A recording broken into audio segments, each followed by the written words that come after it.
Welcome to The Last Breakfast. Please enjoy the video. In this video, I will explain how to reset your Xbox 360. Resetting your console can resolve many common issues, from minor glitches to more serious software problems. There are primarily two types of resets: a soft reset, which is a simple power cycle, and a factory reset, which completely wipes your data. Understanding the difference is crucial to choosing the right method for your situation and ensuring your console runs smoothly.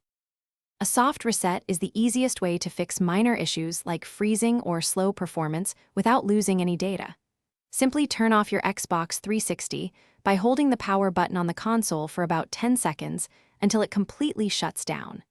Then, unplug the power brick from the wall outlet and the console itself.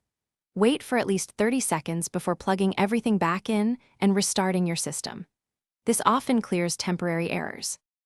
If a soft reset doesn't work, a factory reset might be necessary, but be aware this will erase all data. Navigate to the system settings, then console settings, and finally system info. Select Restore Factory Defaults or Format Hard Drive. You will be prompted to confirm this action. This process deletes game saves, profiles, and downloaded content, so ensure you have backed up anything important beforehand. This is a significant step for troubleshooting persistent problems. In cases where your Xbox 360 won't boot properly, you might need to perform a factory reset using a different method.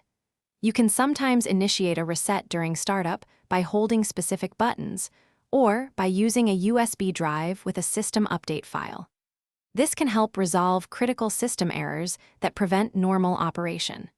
Remember, this will still result in complete data loss, but it's a powerful tool for reviving a non-responsive console and getting it back to a fresh state.